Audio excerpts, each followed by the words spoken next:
Gagawa tayo ng ubi halaya. Ito, naglaga ako ng ng taro. Then, aanoin natin, dudurugin. Ganito lang ito yung pandurog ko, yung tumbler ko, guys. Pero malinis naman to. Siyempre, hinugasan yun. Yan. Wala kasi silang pang-mash dito eh. So, mag-improvise na lang tayo. Ganyan lang yun. As later, lulutuin ko siya.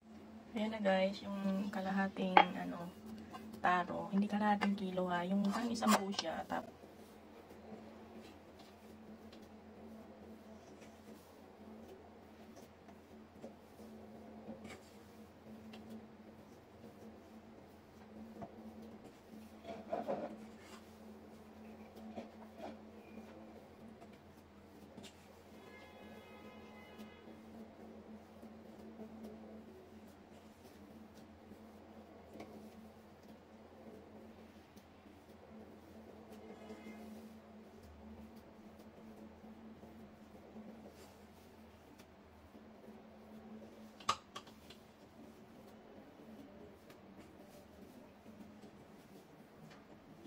guys, lulutuin yung aking ubi halaya.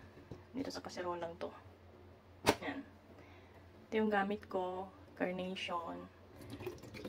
Ito yung iba. Ayan. Carnation iba. Baka naman. At carnation condensada din. So, ayan. Tapos ilagay natin to guys pang flavor. Yan. Halos wala na nga siya. So, na lang natin. May kulay naman na yung ubi ko. Halo-haloin lang natin to guys. Yan. Tapos, na siya, pinapainit ko na. Hindi ko na siya antayin kumulo. Ilalagay ko na tong minasa kong yung taro, yung ubi. Yan. Violet na siya, diba? So, magkukulay pa yan dito pag nilagay. So, tara. Ayan guys, haluluin lang natin para magsama-sama siya dyan. Yung liquid siya, yung itong ubi. Yan. Mahirap mag-film kapag ganitong ang isang kamay sa cellphone, isang kamay naghahalo. Dapat may lagayan. So, yan. Dinalawa ko pala guys yung hindi ko na na-videoan. Dinalawa ko yung evap milk para mas creamy siya. Kasi yun ang pagkalagay ko pa lang, parang sinip-sip niya eh. So, natin. Lalapot pa yan guys. Tapos, yun, mawawala yung itong ganitong niya, sabaw niya. Purong gatas lang to guys, wala tong tubig. Balikan ko kayo. Ito guys, lang, continuous lang yung paghahalo. Malabnaw pa siya, later on yan, lalapot yan guys. Tapos, yun, magiging malagkit na siya. Talagang tiyaga lang yun sa pag-antay. Tapos, mangangalay talaga yung kamay mo. Kapag lumalaban na siya, kapag hinahalo mo yun, luto na yan.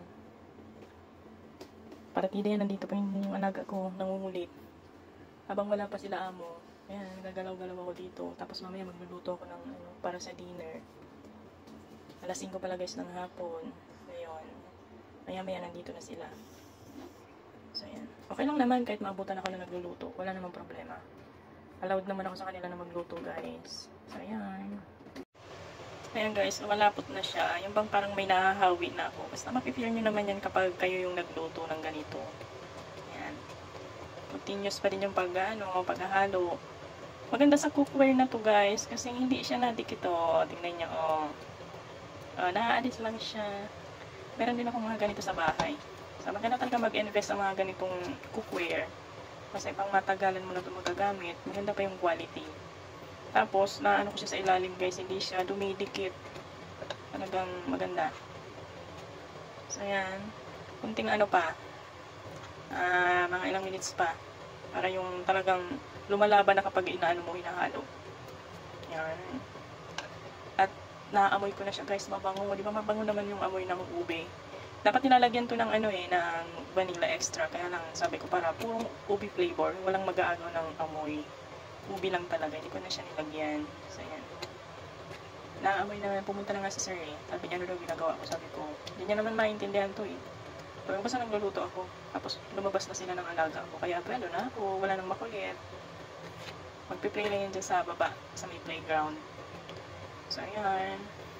Bago sila dumating eh. Tapos na to. So ayan guys. Talagang lang. Mahabang pasensya dapat pag magluluto kayo ng ganito guys.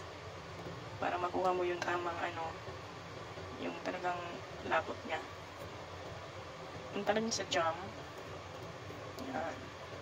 Ubi jam. So, ayan guys, kapag ganito na siya, okay na to sa akin kasi pag lumamig pa siya, mas ano pa yan, parang mabubugo na siya. Tamang-tama lang to habang mainit pa. Kasi pag lumalamig yan, parang mabuhulma na yun dyan. So, ayan, tamang-tama lang to guys. Patayin ko na yung init niya. So, ayan. Ayan na guys, ang ating ubi halaya or ubi jam.